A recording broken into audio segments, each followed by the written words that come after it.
It is 12:15, so you know what that means. It's time for Curtis Collings presents the Sports Hour, and yeah, a little bit of a different look today. Something I'm really proud to be presenting to you guys. We're experimenting because why not? I think this looks way better. We got a new backdrop. We got a new screen in front of us. I decided to simplify it. We just got all the sports on the screen at once. Our main sport's going to be back there today. Of course, we're talking about the Blue Jays. We're talking about that game from last night. But not only that, we're also going to be talking about AEW. And I felt like doing a tribute to the AEW colors over here.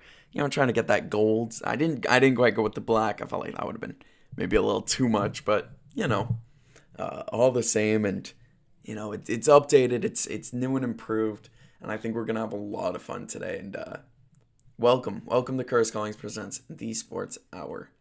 Um, Please go ahead and chat as much as you want, chat as much as you can. I'll be responding to pretty much every single chat message if we're being honest with each other. Because why not? That's what we're here for. We're here to have fun and here to talk about sports. Today, I'm excited. I think today is going to be a huge upgrade and a huge step forward. So here we are. Shout out to Austin Collings, first chatter of the day, saying new overlay, and always a big fan of the sport. So thank you very much. And how about we just hop right into it with our Toronto Blue Jays? So let's go. Blue Jays versus Twins. Would you look at that on the side of the screen? It does the thing. All right, I'm gonna downplay that now because this is normal. I'm gonna act like I've been here before. So here we go.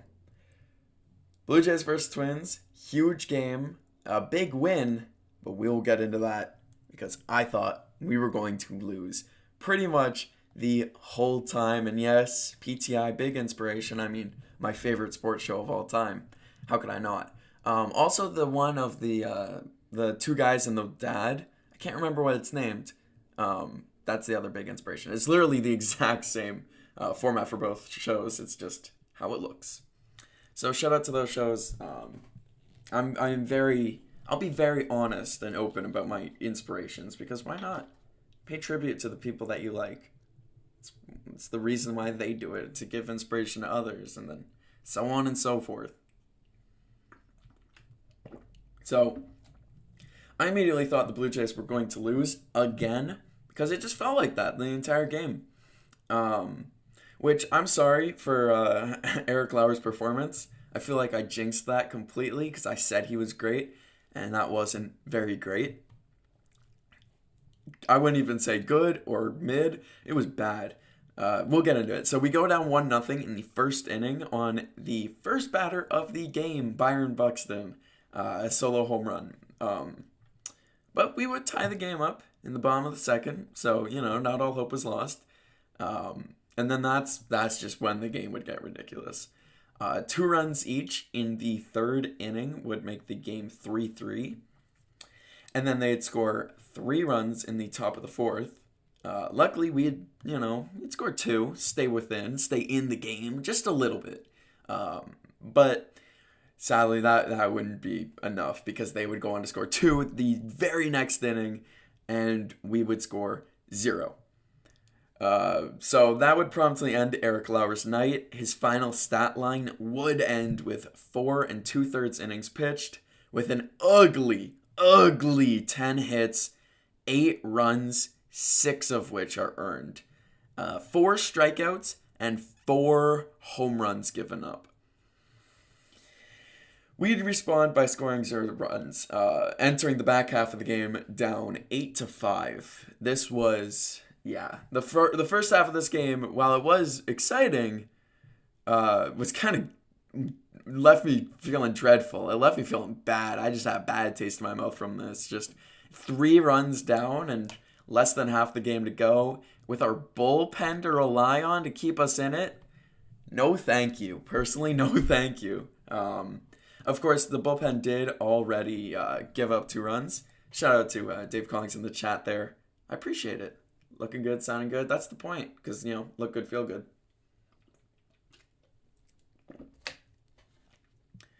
I would recap all the home runs now, but we might as well just wait till the end of the game because that's when it gets more exciting.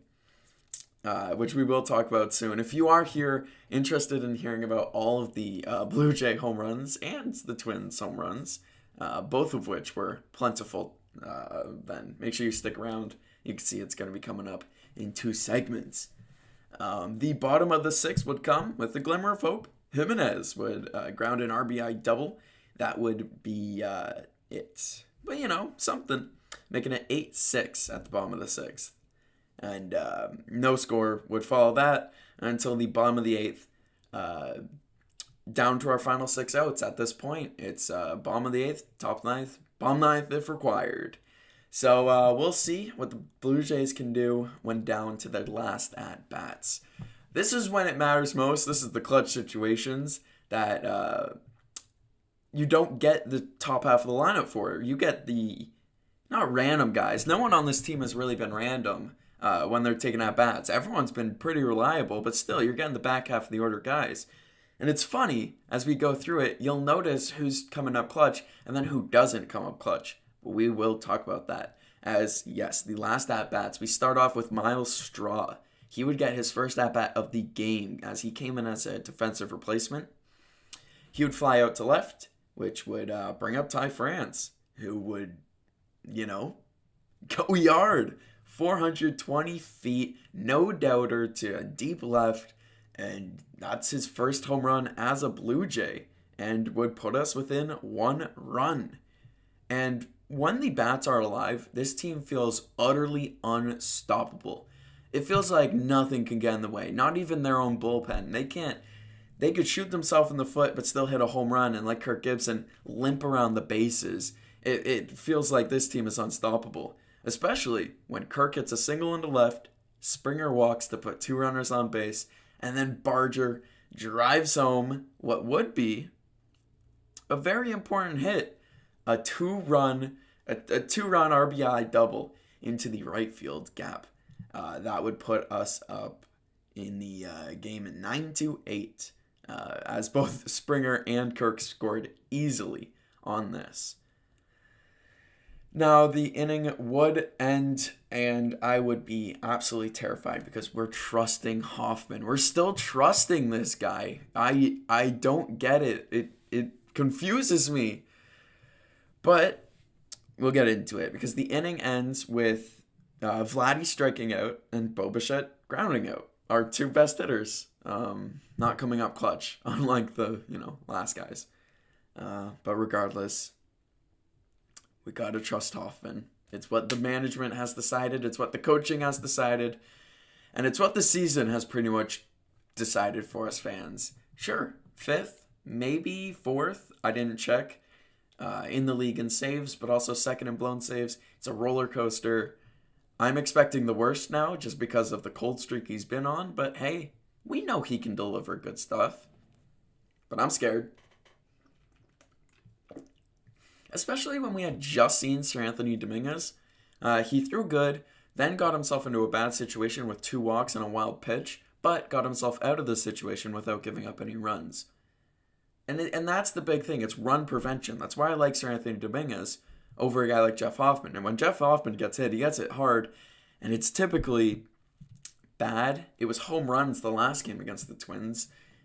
Or 2 games ago, I should say. Last game against the Twins, he gave up a double. But we'll get into that, as this is his chance for redemption in my eyes. So, first batter he faces, first pitch, completely uncompetitive ball up in the zone, which was disgusting. And we see Dave Collings in the chat was ready to legitimately puke when Hoffman came in, and that's just the anxiety this guy gives us Jays fans. It is felt. It is unreal. And so first guy comes in, uncompetitive first pitch, but eventually gets him to line out on 6 pitches, which not bad. Gets it to happen.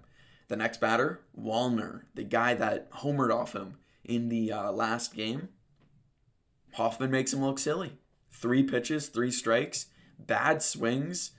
Just really good stuff. This was shocking. I looked over to my dad and I said, this looks really good. Maybe Hoffman's redeemed himself. And then first pitch to the next batter hit hard into left field for a double. Immediately made me eat my words, and there was the double I was talking about. Yeah, that was that got me nervous, but he got a ground out on the next guy. I think it was a ground out to third. Can't remember, but oh no, it was a ground out to first. That Hoffman would then come and cover first, and get the out himself. So hey, gets the save, closes out the game for us. Only scary for one batter, for one pitch, really. The rest of the game, hey, he held strong. So hey, it's the Hoffman Classic, according to Austin Collings, and hopefully the Classic is more so him getting the save instead of blowing it. So, the Blue Jays win. I'm pretty sure the final score was 9-8, and it was. The hits in this one, both teams finished with, I'm pretty sure, yes, and I'm correct, 12 hits apiece. And now we get into the fun part, the home runs.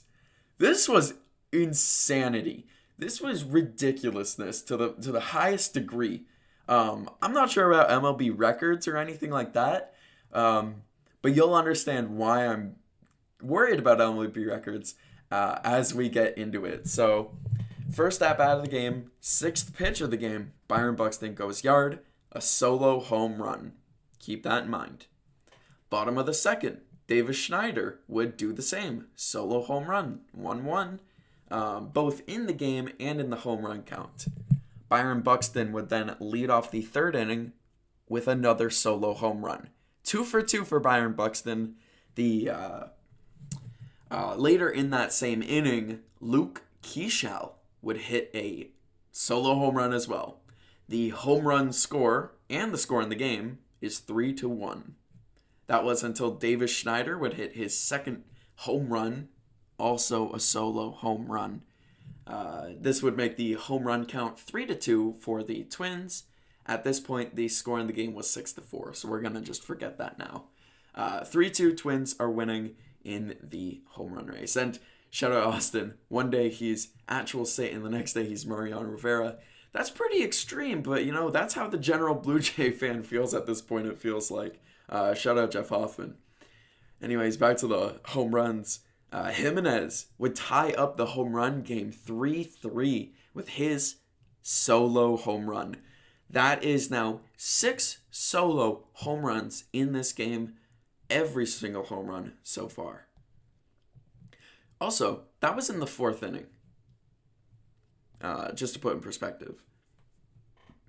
The top of the 5th, very next inning, the Twins would go back into the home run lead, 4-3, as Brooks Lee would shoot yet another solo home run.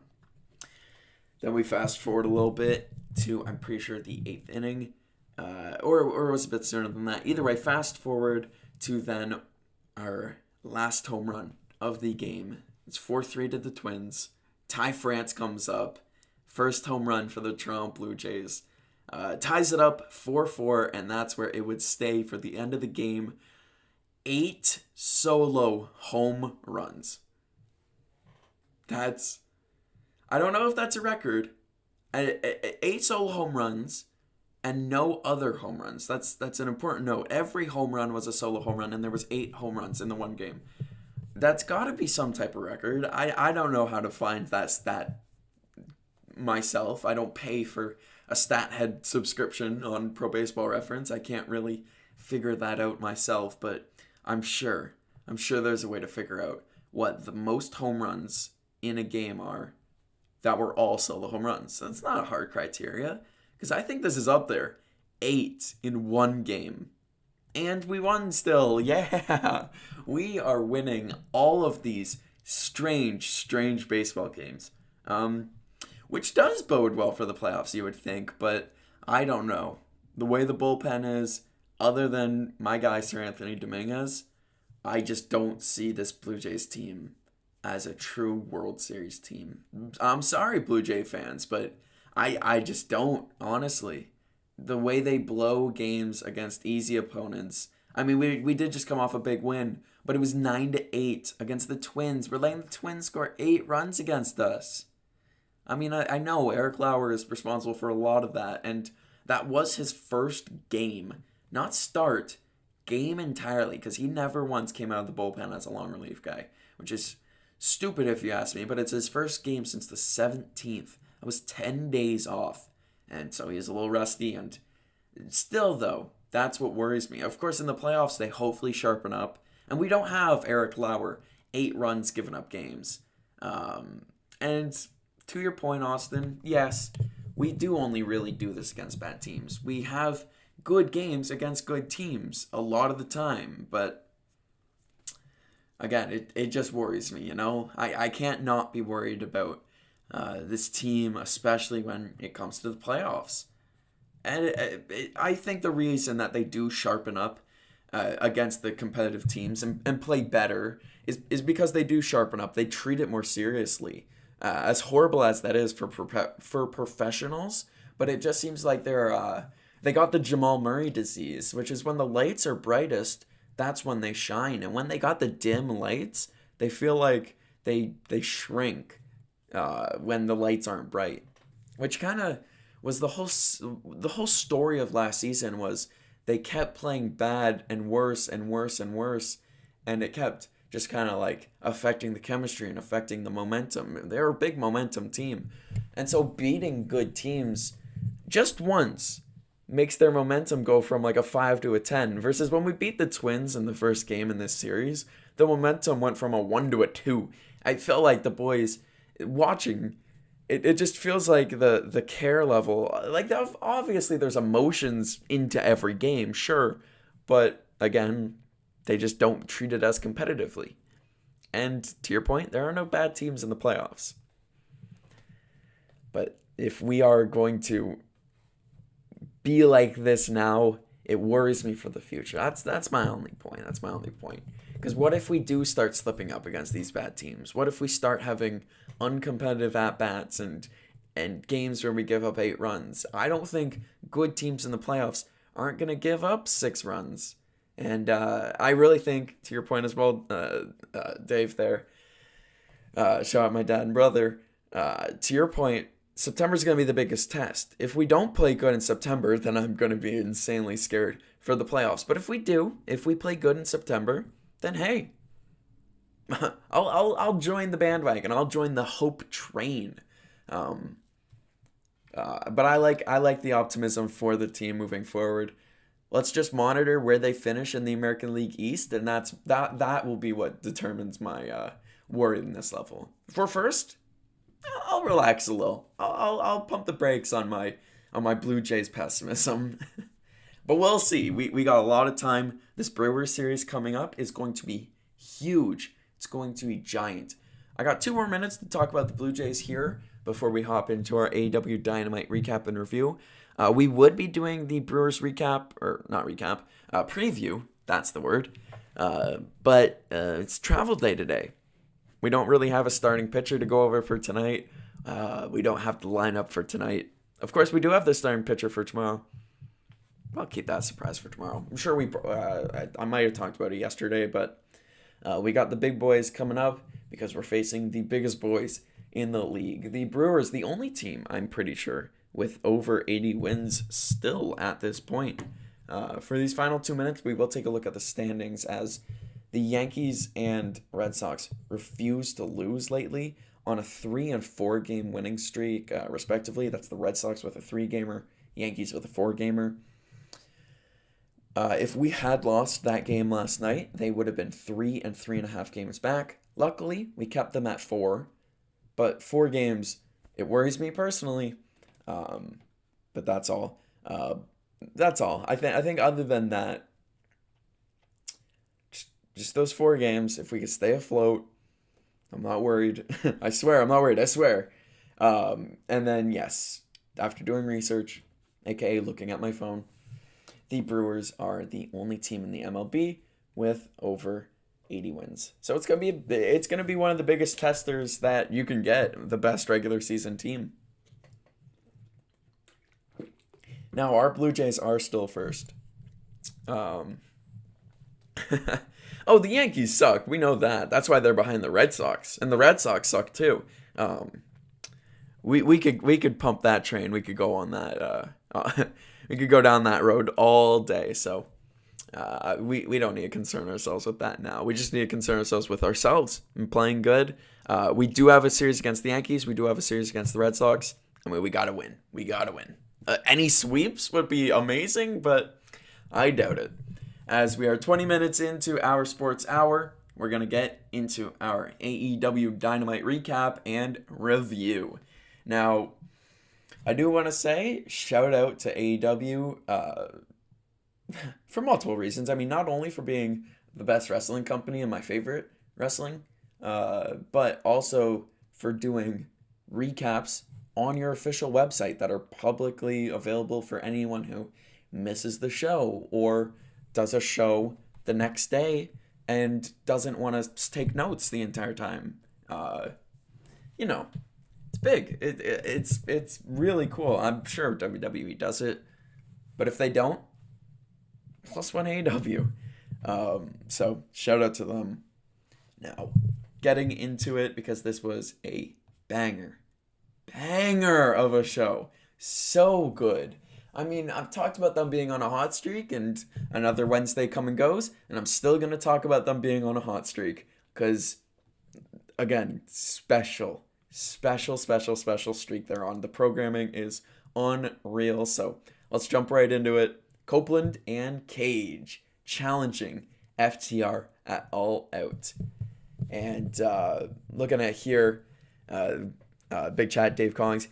Shout out my dad. We watched it together last night. And he says, my opinion, best Dynamite after a pay-per-view in a very long time. Show was amazing. And I completely agree. The show felt like a pay-per-view at times. Just how packed it was. And how good the matches were. And how wild one of the matches got. And it will be my match that I say, go watch this match. If drop everything you're doing to find this match online and watch it. We'll get into that later. Until then, we'll jump into the show. We started off with our very own Toronto, Orangeville, technically, Toronto boys, Cope and Cage challenging FTR at All Out. As this started with FTR in the ring, cutting a little heel promo, blaming Paul Turner, for their loss at Forbidden Door, and then they threaten him. And then that warrants Cope and Cage coming out. And I'm like, yeah, so yay, they defend the honor of Paul Turner and then challenge them, of course, to get his redemption. But again, I still stand by the fact this should be for the titles. And it's a mistake. It's not. It's a mistake that this wasn't FTR who cheated at Forbidden Door and is now cutting a heel promo. They were already getting booed out the building. Philly hated them. There was one fan that got right in FTR Glock, a.k.a. Cash, FTR Glock's face. That's why he's being called on Twitter, by the way. So I'm not the inventor of that. Got right in Cash's face and just going at it. And wearing a FedEx, like a guy that just clocked out from his shift at FedEx. Just hilarious stuff. I mean, the crowd hated them. Chanted, "You got no hose" at Stokely Hathaway, which was hilarious. Just great stuff. Phenomenal stuff. But it should have been a heel promo of them holding the tag titles and bragging about how they cheated to win. Or something like that. Or talking about how they won it perfectly clean and we did nothing wrong. And then the fans boo them even more. They're not... I disagree. It's not it's about FTR being the best. It's more than them being props. It's something that elevates the emotional stakes of the storyline. At the end of the day, it's a TV show, and the belts are the number one plot points in the entire show. And so I feel like the most important stories in your show should be with the belts. And the most important story in the tag division is Cope and Christian versus FTR, which should be done for the belts because it's most important. It makes the tag titles feel less important. And I'll beat that drum till the end of time. But I do see what you mean. It shouldn't be thrown in for the sake of the story. But I feel like the story would be then elevated with them. The story will be fine. It's not the same though. but still, so they come out, they make the save. It was funny. It was only Copeland came out to start and was kept looking for Christian, who then snuck in and then nailed Stokely Hathaway with the kill switch, which was very funny. And then a counterpoint as well from Dave Collings. It's all about the pop and views in this day and age. CNC winning in Toronto would accomplish both, and that is absolutely true. Which the pop will be there no matter what, and that's me playing devil's advocate. Whether or not it's for the titles, we will pop huge. But the views, if it was for the belts, I think would be more. That's personally what I think, because the views will also be big no matter what. Just they could be bigger, always, and that's me being greedy. This was a very fun segment, and it does set up for our All Out September 20th show in Toronto, where of course CNC is going to win. It's in Toronto, so it's more a matter of fact of like, how is it going to happen? We'll move on from this into something that we can more so agree on as a community, and I feel like most people on Twitter as well were agreeing with what we were feeling. Of course, us and my Curtis Collings, Collings Thode community here, which is the Jon Moxley versus Danny Garcia match, which we don't know actually how it's going to go, but of course we are all team Danny Death Rider. Shout out Austin Collings for coining that term yesterday. I thought Danny Death Rider was damn hilarious. I loved it. So we'll see if that actually comes to fruition. But if not, still it's a fun storyline. And I also saw a Twitter video that I sent to my dad that we will also talk about. But first, we'll get into the match, as this was a very fun, very competitive match between these two guys. Danny was working the knee a lot so he could put on submission holds, and Jon was just kind of killing him. And great wrestling match. One I would recommend watching. It's not one of those ones I would say like go out of your way to watch this, but it was fantastic.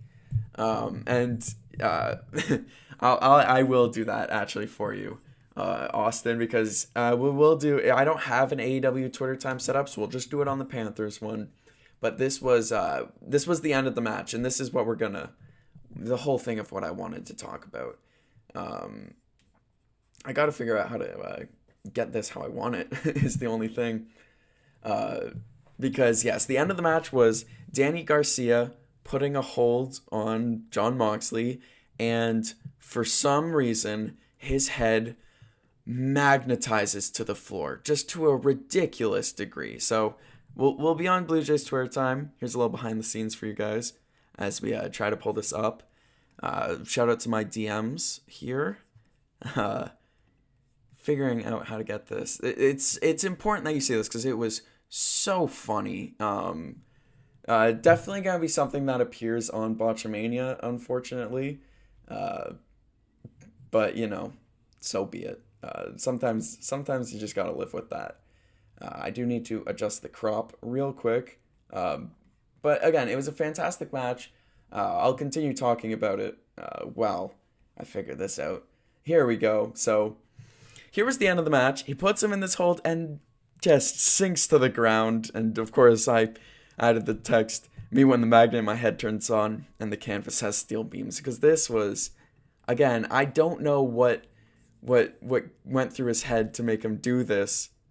It was just, it didn't work. I'm sorry, Danny. And he cuts a brilliant promo after, but this is he cuts a brilliant promo afterwards. And says, I beat myself, I messed up, which is true. We just watched the clip. He did beat himself. Hopefully AEW doesn't copyright strike this this live stream down now.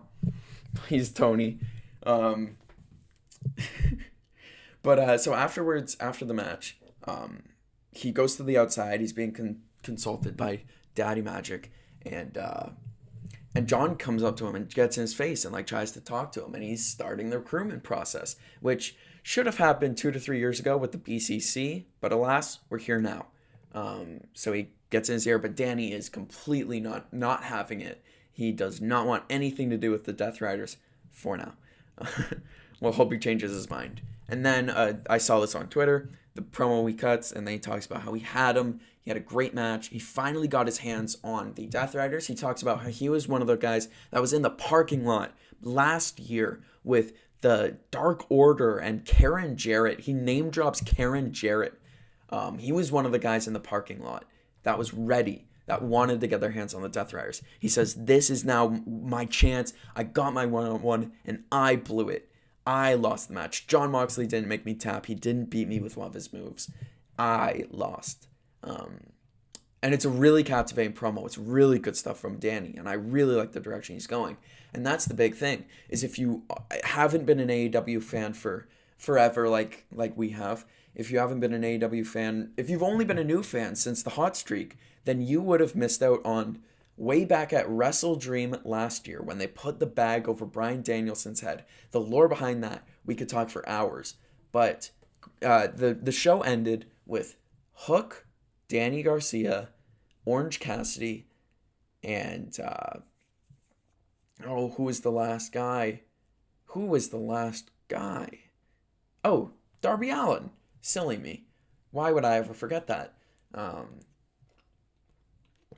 Stay hydrated.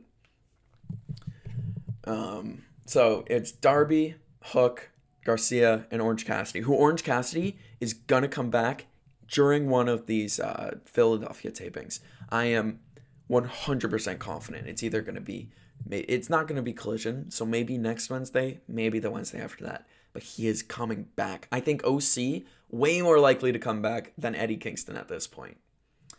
But regardless, it's going to be those four guys, plus an Eddie Kingston, blood and guts, because we just saw the return of Hook. To get into that, we've been teasing the return of Hook for a very long time. Also, I'm only 2 segments in, and I've been talking about it for 10 minutes. This is how good this AEW show was. Anyway, so Yuta cuts a promo after the Jon Moxley match, cuts a commercial, come back from commercial. Yuta is still cutting the promo, which is ridiculous. Talking, blah, blah, blah. Hook comes out with his new theme song. So tell the girls I am back in town, which is really cool. I really like it, personally. I see some people don't like it. Screw them. I love it. I think it's so cool. I think it matches him. I will, in fact, miss the Action Bronson song, just because I like him as a rapper. But this is cool regardless. I'm more of a rap guy, but I mean, this works for me. He comes out. He's huge now. Like, he's really buffed up. And really cool to see him back. Beats down Yuta, hits him gets the red rum on him, and then hits him with a big Superman punch. Really cool. Hook is back. And we're setting up for potential blood and guts. With Death Riders and, well, this new group. We then cut to a promo with MJF. He promises to haunt Hangman and Briscoe and says, I deserve better, in the way only MJF can. So he's really starting to, come unglued. Really starting to lose it a bit more angry, more manic. And that's kind of what we hoped from MJF, really, this whole time. He said, when I'm bleeding, the crowd chants, you deserve it. When Hangman's bleeding, the crowd chants cowboy shit. He hates it. It seems he wants to be loved, but he also wants to be this asshole, really. And it's fascinating right now. And I'm really excited to see the progression of our MJF run here. So who knows? We'll be keeping an eye on it, of course. And then, yes, threatens Mark Briscoe, says if he ever sees him, he'll actually light him on fire. And then he concluded it by saying, when I signed the dotted line on this Casino Gauntlet contract, it won't be for a match. It'll be for your soul. Like he's The Rock. He's going for souls now. Which is funny to me.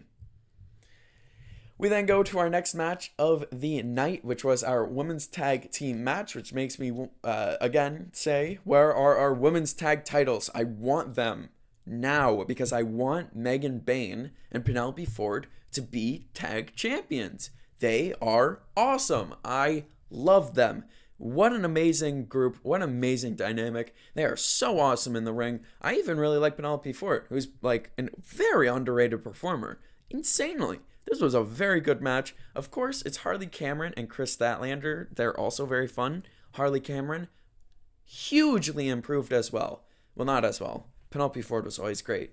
But Harley Cameron has improved like you wouldn't believe. She can go in the ring. She has actual moves and tells stories and was bleeding out the nose through her mask, and she was relying on the headbutt a lot, and she gets it. And Chris Statlander's amazing too. Statlander and Cameron would get the win in this one. So, no surprises there.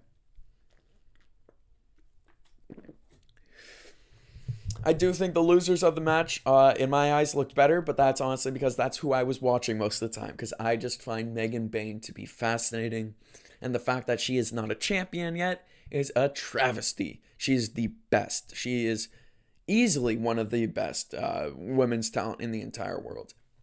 And I love that prediction from Dave Collings there. Women's Tag Title Tourney, UK, in December, because they have the big 2 shows. I'm pretty sure it's 2 shows out there in December that they announced. So I like that, but I don't want to wait till December. I like it, but it's a long time to wait. I want the ladies, I want the women to be promoted now as much as they deserve to be promoted, which is a lot. They are awesome. So that's all about me gushing about the women's wrestling. Now we'll gush about women's promos, because the actual arguable best women's wrestler on the planet, Mercedes Moné, gets her celebrates her global domination and warns every champion in women's wrestling that she's coming, because she's officially 9 belts Moné, which is unreal. There was a table laid out with with 8 of them, and then she wore her TBS title.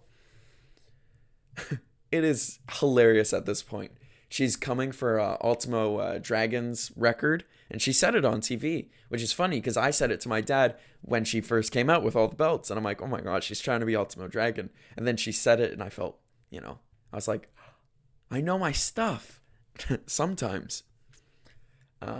She cuts a good promo, makes fun of Renee a couple times, and then dances and whatnot.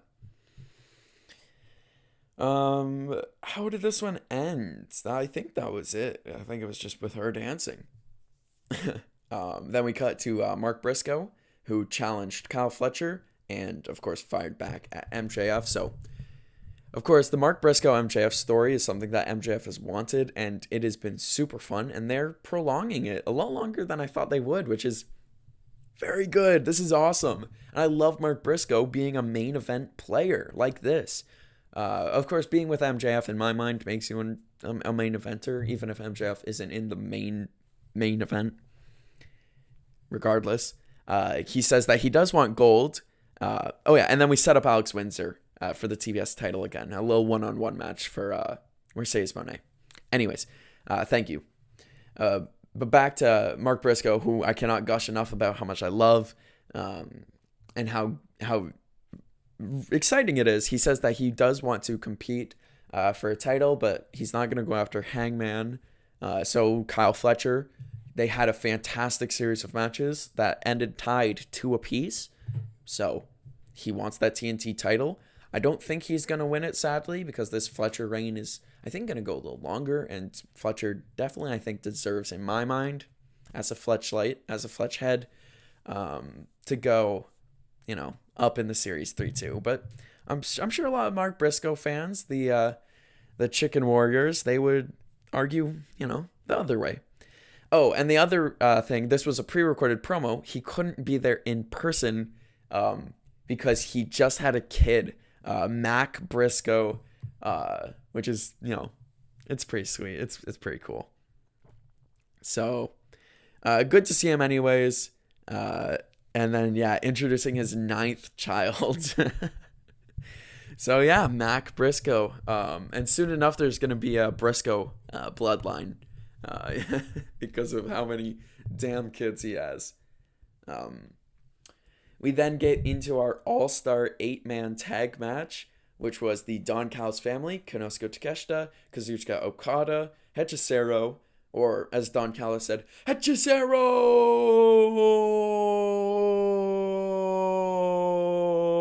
I could keep going, because he went forever. I think he turned beet red. They won, the heel team. Defeated Kevin Knight and Mike Bailey, of course, Jet Speed, and the AEW Tag Team Champions, Brodito, that is, of course, Brody King, and Bandito. This was also a really fun match. Screw it. I'll put this in my match of go seek this out. This was a really good match. I remember my dad saying midway through that, like, this has been a special match. So, yeah, go seek this one out. Just 8 of the best workers in the company working their best.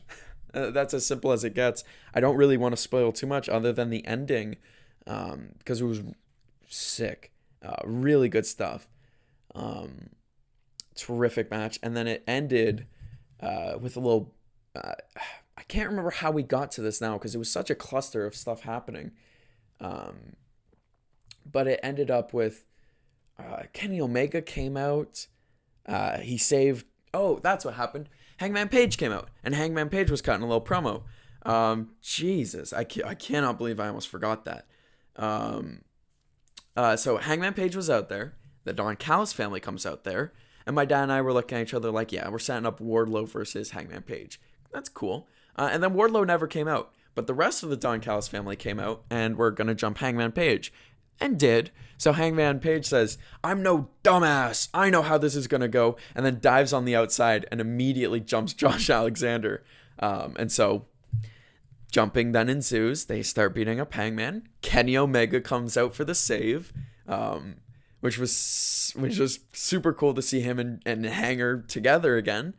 Jet Speed also then came out to help, and it was basically just the 8-man all-star tag, but all over again.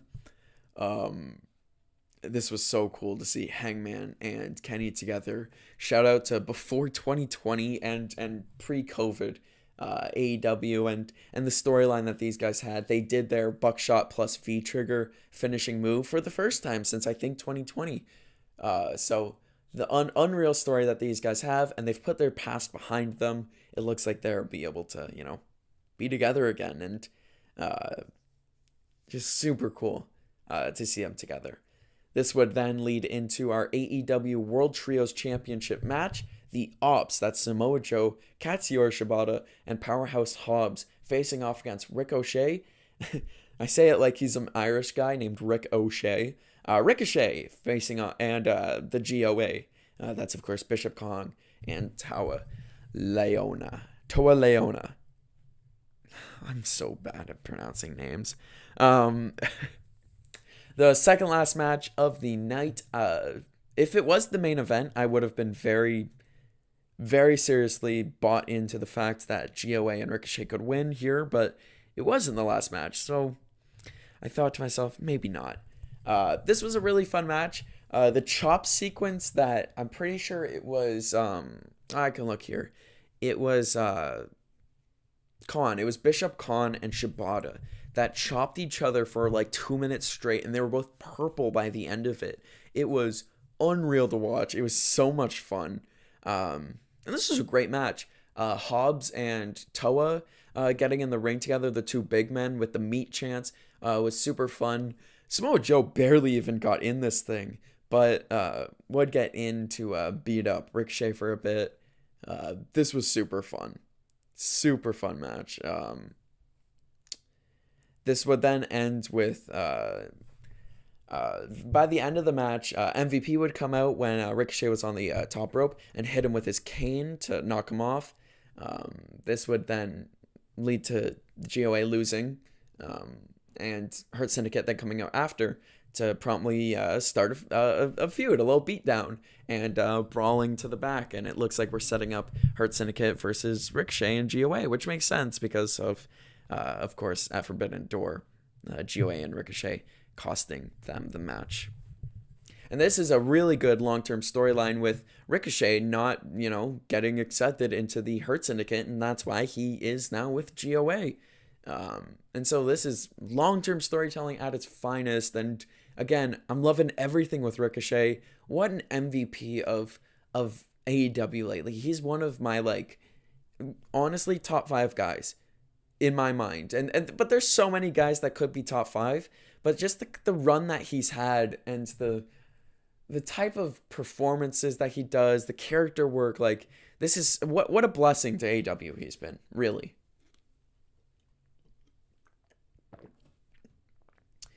Then we go into our main event. Please watch this match.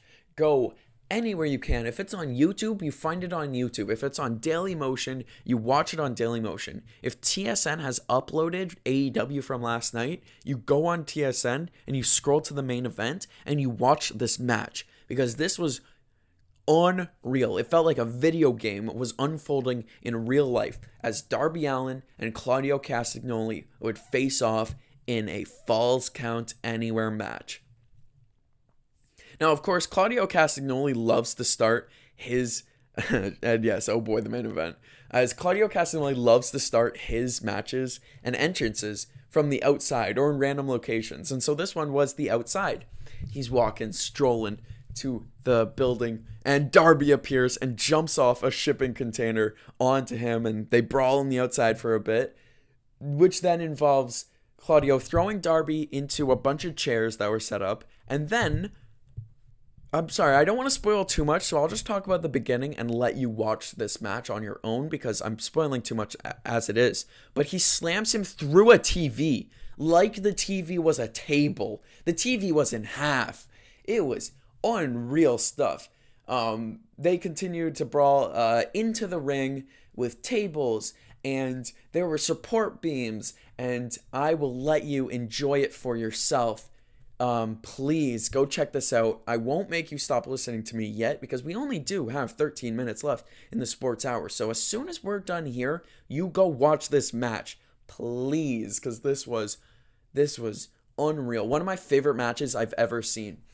I grew up on wrestling DVDs. Thank you very much, Dave Collings, Dad, for putting me on to wrestling as a kid, and good wrestling. I had the Hardy Boys DVD, which had so many Jeff Hardy crazy matches. I had the Triple H DVD because, wrestling history, and the Stone Cold one that we all shared. And this felt like a match that will be on Darby Allin's DVD one day. No way it's not, because this was so special. It felt like something I would have watched on that Jeff Hardy DVD when I was a kid, and that's the biggest thing too. It legitimately, I felt like a kid watching wrestling again. And of course, the hardcore wrestling, it lent itself great to the ECW arena, which I like your final opinion on it. You came around, I see, Dad, that you say the old ECW arena was amazing, and it was. The fans were amazing, and it lent itself really well to wrestling. It's a smaller crowd, but a loud crowd. So that will end our episode of AEW. I'm not going to reveal who won in the main event. Go watch it yourself and find out once you're done here with the Sports Hour. Again, how you find this match. If it's on YouTube, I doubt it is. You go to YouTube and find it. If not, Google Darby Allin versus Claudio Castagnoli, Falls Count Anywhere, Dailymotion, and it should be there. If not, Google AEW August 27th, Dailymotion. It should be there. Then scroll to the main event. If that doesn't exist and you have TSN or a cable provider that has TSN, you go on tsn.ca or .com or whatever it is, and then you go on Games on Demand, you find AEW if it's been uploaded, and you scroll to this main event, because again, I'll preach it from Mount Everest like I'm Darby Allin. Watch this match. This was special. So to end my review and recap of AEW Dynamite, this was an A+ show. This was a show I would actually recommend. Watch the entire thing, front to back. There was not a moment where I thought this is dragging or I want to be home and in bed. I thought, man, I wish that was longer. Personally, I would honestly, if it was 3 hours like Raw and SmackDown now, I would have been okay with it. I that's a crazy statement because I don't really think that for many things. I don't agree with 3 hour wrestling shows, but I wish it was longer because that was how special a show was. A plus programming, go check it out. That's the end of my review. We have 10 minutes left in our sports hour, and we got a few more topics here that are just being revealed. As you can see, we got a little bit of Panthers talk and football talk. So we might as well get into it. No real time to dilly-dally. So Panthers talk. We're getting really close. It's not this Sunday, but next Sunday is our first game against the Jaguars out of Duval. That's Jacksonville for the uneducated. But first, we will talk about the Adam Thielen trade. As we talked about it yesterday, but I didn't talk about the entire trade. So let me do that. Because yesterday, I said I was happy with the trade when I only knew it was a 2026 fifth. Well, it's also a 2027 fourth. Are you kidding me? Are you kidding me? We got a fourth and a fifth out of a 35-year-old wide receiver on the last year of his contract who was going to retire at the end of the year? No way. No way. We just drafted Lathan Ransom, who I think is going to be a stud, a bona fide stud in the 4th round last year. I think we also got Trevor Etienne around that range, whether or not it was the 5th, and he looks like he's a guy that can actually play NFL snaps. We got Jimmy Horn in the 6th. So who's to say that this 4th and that 5th can't turn into young guys that can produce for us? Or who's to say we don't trade that pick into more talent, into defensive pieces, into Micah Parsons? Now, that's a little too much, but, maybe it's part of it. Who knows? But I'm so juiced. What a trade. Anyone who doesn't like this trade doesn't understand how good Coker is and how easily he's going to replace what Adam Thielen did. Maybe not. No, I think he could get 600 yards. I think there's a genuine chance that Coker gets more usage than Xavier Legette this year. I think he'll get open more often in the slot than Legette will on his own out wide, personally. So if you're a fantasy football guy, I would personally draft Coker over Legette. I myself have drafted and picked up Coker over Legette in multiple different leagues because I believe in his ability to produce in the slot, and I really like the Panthers offense when it operates out of the slot. I mean, that is where Adam Thielen was all last year, and who led the team in receiving yards? Adam Thielen. Of course, we have Tetero McMillan out wide, who is going to hopefully cruise into at least 900, 1,000 yards. And maybe that opens up the field for Legette to get 600, 700 yards. But I genuinely see a world where if Tetero McMillan gets 1,000, Coker gets 800. And if that will be like the jump of the century because he finished with, I think, around 450 to 475 yards last year. I think he could legit do it. Of course, Xavier Legette had finished with like 497 yards. So it'll be no surprise if he also jumps up an extra 300 to maybe even 400. Maybe he does get up to 900 yards. But regardless, nothing but optimism for that passing offense. Which, speaking of the passing offense, -1 Adam Thielen, we're also -1 Renfrow. Because what's up with Renfrow? The practice squad signings came out and he was not on them. He's currently unrostered completely. Like, no practice squad, nothing. He's, as far as I'm aware, floating in the wind, just there. Which is confusing to me that we wouldn't even get him for our practice squad. We did sign a wide receiver for our practice squad. I can't remember. It wasn't Renfrow. I don't know. It's confusing to me. I thought it was going to be, he was going to be on the practice squad and signed there and, called up in case of injury or an Adam Thielen trade, but no.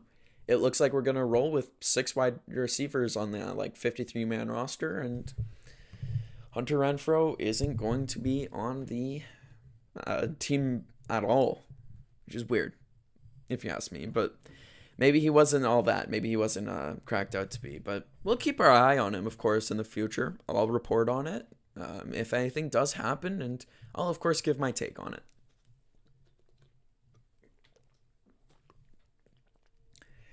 Closing out with welcoming some of the new signings, though, because we did sign a couple guys for the practice squad and a special teamer to come in because we did open up a roster spot with no Thielen. So first and foremost, we signed Hendon Hooker, a former third-round pick out of Tennessee. He was drafted by the Lions, and it just never really worked out, I guess. I mean, he was 25 years old when he got drafted, and they had Jared Goff already, but, he'll be a perfectly fine backup quarterback when Andy Dalton retires. So I like it. Good pickup. And then the other guy I want to mention before we close out is DJ Dallas, who is a special teamer, a guy that returns kicks, but I think can also be a gunner when we are punting the ball. So it's a big addition just for the special teams if you so care about that. The last thing I'm going to talk about will be my predictions for the wide receivers. I mean, we got into it a bit there. I mean, I couldn't help myself. I had to talk about it. But we'll talk about it more so at large because we have our game against the Jaguars. That's coming up, and I really like our chances to actually produce offense. Of course, it's going to be the first game of the season, and this Panthers team has a bad habit of underperforming to start the season. But this is a fresher team, a newer team, a different look, I would say. So looking at Tedero McMillan, if you use Sleeper Fantasy, the projections for him are 4.5 receptions, 61.5 yards, and 0.5 touchdowns. You could bet on the over or under for those, but those are kind of the baselines. So I'm hitting the over for receptions. I think he catches more than 5 balls. I think he catches 5 or more passes in his first ever game. 61.5 yards, 61.5 yards, I actually think is a pretty good line. There's a good chance that he isn't the yardage guy, but is the reception guy in short games. But no way. I mean, his one catch in the preseason from Bryce Young against the Browns was a 30-yard catch. Do that twice, and there's 60 yards. So I'm actually going to hit the over. And does he score a touchdown? That's the real question. So I'll leave that up to you guys. Does Tedero McMillan score a touchdown? I say yeah. Why not? Let's do it. Let's hammer home that Tedero McMillan touchdown. I think there's a very good chance he does it. We'll look at what Sleeper says for Bryce Young's line for what they predict for his pass attempts, for his completions, yardage, touchdowns, and interceptions. And then of course he also has the rushing, which was a kind of a sleeper last year for him. So they think that he's in the range of 31.5 passing attempts and 19.5 completions. I hope that he gets over 20 completions, but we've seen before he doesn't always do that. A lot of quarterbacks actually don't do that, which is surprising. The yardage prediction is 216.5. That's their line, which I personally, that gets me super excited. 1.5 touchdowns is their line with 0.5 interceptions. That is that not a legit quarterback line that is going to, like, if he does that game in, game out, if he does around 31 attempts, around 20 completions for around 215 yards, a touchdown and a half a game, maybe 2, maybe 1 some games, and 0 to 1 interception. Again, my prediction, we talked about it before on the Sports Hour, I think he can do 3,500 yards, 3,500 with 28 to 31 passing touchdowns with only 8 to 11 interceptions. That's my range for this guy, and that's what those lines are. It seems like Sleeper and I are on the same page. I had my line before these were ready, so I'll take my credit.